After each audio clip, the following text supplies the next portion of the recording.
Hello everyone, Bill from Built PCs, and today we're going to test some thermal pastes that were sent over from Thermal Hero.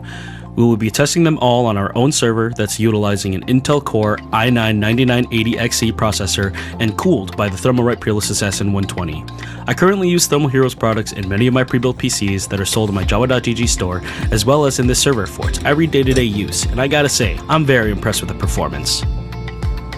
So the way I wanted to test each thermal paste was by noting down the CPU idle temperature, as well as noting the CPU temperature during a run of Cinebench R23. Before each test, I will remove the CPU cooler and thoroughly clean the CPU and cooler from any previous thermal paste to ensure a fair test. The room temperature is approximately 69 degrees Fahrenheit or 20 degrees Celsius. This first thermal paste we'll be using is Neo, a high-performance entry-level thermal paste compound. Although a tad bit on the thicker side of consistency, it was still pretty easy to work with. I would say that this thermal paste specifically is a great option for your consoles and PCs that don't really require a super demanding cooling solution, and it can be used for a long time. This thermal paste advertises a thermal conductivity value of up to 12 watts per meter Kelvin, which is plenty for most setups out there. I also saw on Amazon that you can buy all of Thermal Hero's thermal paste in sizes of 1, 2, 4, 10, 25, and even up to 50 grams for the PC builders out there.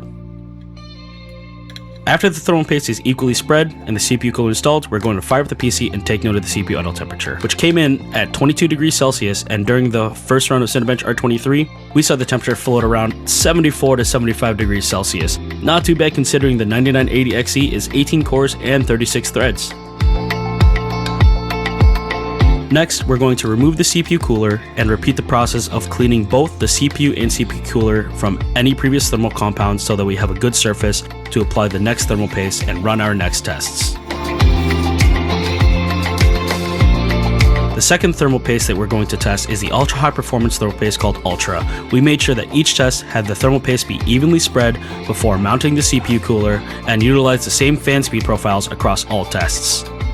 This thermal paste advertises a thermal conductivity value of up to 13 watts per meter Kelvin.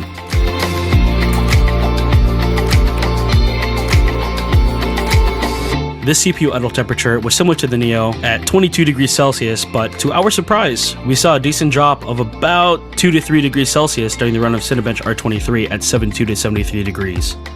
Climbing up the ladder is our last test with Quantum. As advertised from the manufacturer, we installed this thermal paste and provided a couple days of runtime on the server before running the temperature tests. This thermal paste advertises a thermal conductivity value of up to 17 watts per meter Kelvin.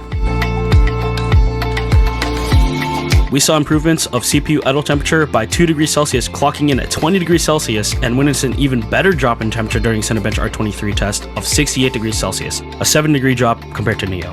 You can find Thermal Hero's products going forward in all of Built PC's pre-builds, as well as online on Amazon and Newegg. Thanks for tuning in, and follow for more.